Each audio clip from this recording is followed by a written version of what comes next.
दोस्तों नमस्कार। Vijendra Singh study hub YouTube channel में आपका स्वागत है। यदि वीडियो अच्छे लगे तो लाइक करना और चैनल को सब्सक्राइब करना और दोस्तों को शेयर करना। आज हम बात करेंगे वेनेजुएला संकट के बारे में। इसके बारे में पहले भी बात कर चुके हैं। वेनेजुएला संकट से नए भूपरिदृश्य बदल चुका है। इसमें अमेरिका की दादागिरी देखी गई है, यानी माइट इज राइट को ये चरितार्थ करती है, यानी जिसकी लाठी उसी की भैंस। जो शक्तिशाली रहेगा वही साम्राज्य स्थापित करेगा। यह उस तरह का हो गया जैसे 19वीं शताब्दी में साम्राज्यवाद की नींव पड़ी थी। हर कोई देश अपना विस्तार के आगे बढ़ने के लिए कोशिश करेगा। चाइना ताइवान पर कब्जा करना चाहता है, फिलीपींस पर कब्जा करना चाहता है, रशिया यूक्रेन पर आक्रमण हुआ, इजराइल पर भी इजराइल और ईरान के मधुर संबंध नहीं चल रहे। तो हर देश क्या है, साम्राज्यवादी नीति के तहत चल रहा है। वहीं अमेरिका ने वेनेजुएला पर आक्रमण करके वहाँ के राष्ट्रपति व उनकी पत्नी को वहाँ से अगवा करके ले गए हैं, यानी किडनैप करके ले गए हैं और अपने देश ले गए हैं और उन पर क्या है, आपराधिक कृत्य के लिए मुकदमा चलाया जाएगा। उन्होंने बताया है कि वहाँ का उनका राष्ट्रपति पर क्या है, वो नारकोटिक्स में संलिप्त है और वो भ्रष्टाचार में संलिप्त है, इसलिए उनके खिलाफ मुकदमा चलाया जाएगा। और जब कोर्ट ने पूछा उनसे कि भाई आपके खिलाफ मुकदमा क्यों नहीं चलाया जाए, तो उन्होंने कहा कि मैं अभी चुना हुआ राष्ट्रपति हूँ और मैंने ऐसे कोई कार्य नहीं किया है। इससे पहले भी अमेरिका ने इराक के सद्दाम हुसैन को उठाया था और उस पर नकली मुकदमा चलाकर उसको फांसी दे दी गई थी। बाद में जो आरोप है वो झूठे साबित हुए। तो अमेरिका क्या है, अपनी खुद की फिलॉसफी बनाता है और उसी के आधार पर अपना एक रचनात्मक व्यू गढ़ता है और दूसरों को ये उपदेश देता है। भारत से ये क्या है, संबंध इसलिए अच्छा बनाता है कि ये चाहता है कि चाइना इससे आगे न बढ़ जाए, क्योंकि चाइना इसका प्रतिस्पर्धी बना हुआ है। चाइना तेज़ी से बढ़ती अर्थव्यवस्था है और इसको बहुत ही रूप से टक्कर दे रहा है। जब इन्होंने टैरिफ की बात की थी तो चाइना भी की प्रतिक्रिया हुई, उन्होंने भी जवाब में टैरिफ लगाए थे, तो इनको झुकना पड़ा। यानी चाइना अमेरिका को पूर्ण रूप से टक्कर देता है। चाइना में जो विभिन्न टेक्नोलॉजी है वो उसकी खुद की है। चाइना में व्हाट्सएप, फेसबुक वगैरह कुछ नहीं चलते, वहाँ वीजी चैट या चाइना मोबाइल चलता है। तो वो किसी तरह के इनके क्या है, डाटा भी उनके कब्जे में नहीं होता है।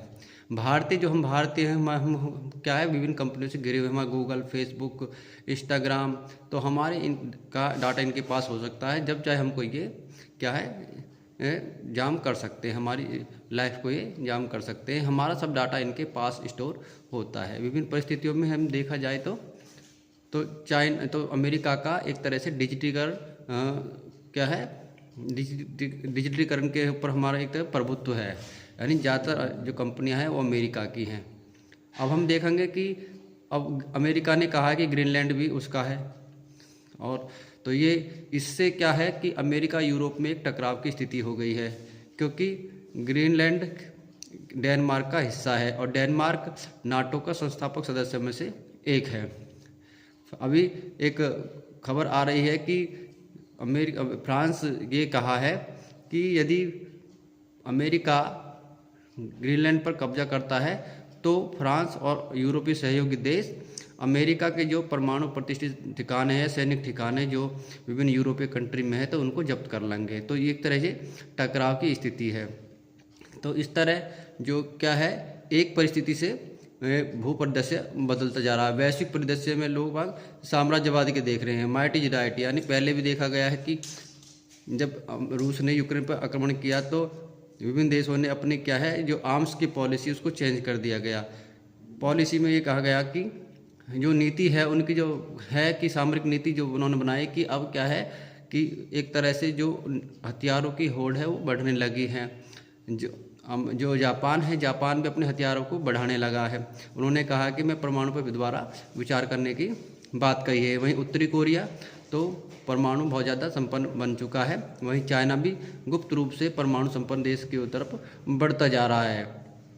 इजराइल पे भी परमाणु क्षमता है, लेकिन उसके भी लोगों को मालूम नहीं है।